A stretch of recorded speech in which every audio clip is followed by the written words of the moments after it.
audio. There we go. Welcome back. We're just pointing out the bug that's coming right through. I'm going to get the buzzer.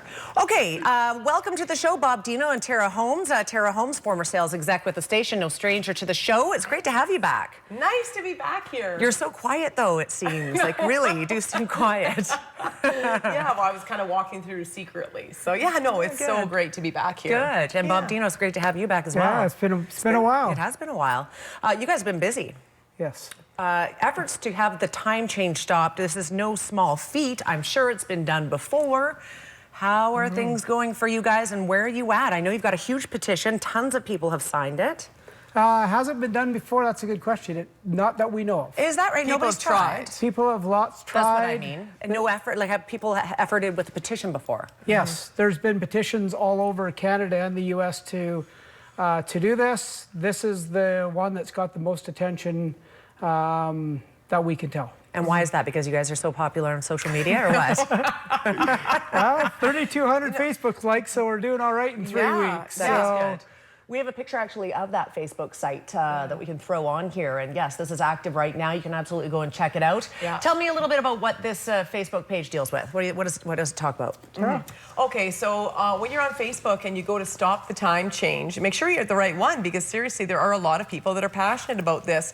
You'll see the sad little animated clock, because let's face it, Susan, that little clock is tired of everyone flipping those hands around. Leave my hands alone. We don't need to change my hands. And you're going to be shocked when you see how many people have signed the petition. It takes all of 2 minutes. We want you to be a BC voter, but we do have people on there from Denmark and the States, and actually people have picked this up and have taken it to Alberta and Ontario as well. So yeah, we just want more and more. Okay, so you originally were hoping for 10,000 people. You're sitting at 23,000, and you guys have already met with some ministry officials. Let's talk about that. Yeah, Bob. Yes, we, again, the goal was 10,000 BC voters, because that's what makes it a legitimate petition in BC. Right now we have over 23,000, and about 85% of those are registered people with registered BC addresses. So it's been absolutely amazing, and it for sure caught the attention of the BC government, specifically the health minister, within 3 days. And about 10,000 signatures on the petition. He was questioned in the House of Commons. Kind of caught off guard, but of course he was smiling when he did it.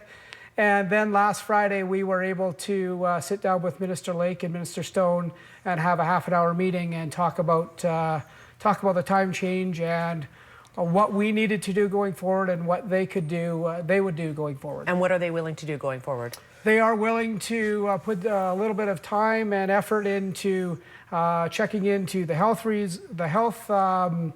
consequences, the accident rates. Yeah, you really got both ministers in the right place, didn't you? Exactly. And they happen to be our local ministers, so it's even better. Really nicely done. And so we get to, so they're going to do some studies, make sure that what we are saying, what stats are out there are true. And then, you know, see if we can move this to the next step, which is presenting it to the legislator. Okay, let's hear about that, Tara. Well, you know, and I just want to back this up for a sec. And, you know, Susan, I was thinking, just as we were talking about accidents, and I was thinking, you know, you've got Nicholas, he's young. You're going to find, and although hopefully you won't, because I am pretty certain we are going to get this time change stopped.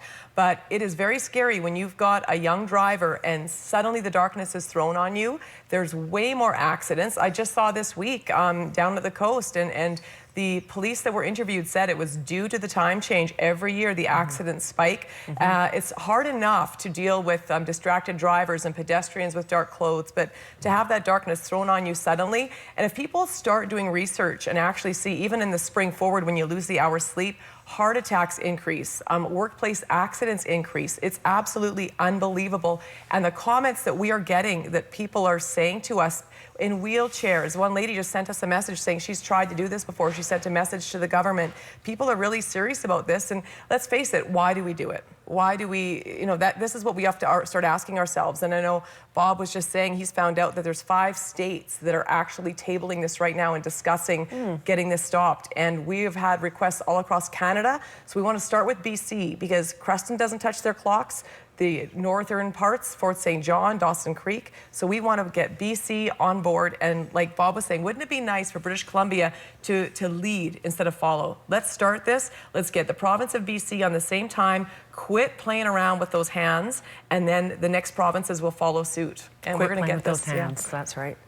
Also, you missed a university exam. Oh, yes, this is where the whole thing started. I know. You laugh, you joke, but you know yeah. what? Something has to drive you crazy to make you go, and that's what it was for me, missing a university exam. So. You guys were out of time. I really appreciate it. But just quickly, the next step, you're hoping to address the House or Victoria. Yes, we have to go through a few steps before that could happen. But ultimately, what we'd like to do is still drive more people, ask people to go sign our petition.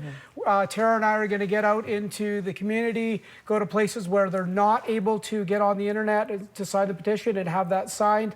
And people could always come to my office, 953 Laval Crescent, and sign the petition right there if they don't have access to the internet. Okay, fantastic, you guys. Interesting to watch this unfold. We'll have to have you back on the show in a while and see how things are transpiring. Awesome. Maybe when we spring forward. Hey, or maybe we won't be. Well, no, we want to spring forward and then stay there forever. stay there. Yeah. You If you have not signed the petition and you would like to, Facebook page is on the screen. You can check it out on there. We are back in 2 minutes. Stay with us. Thanks.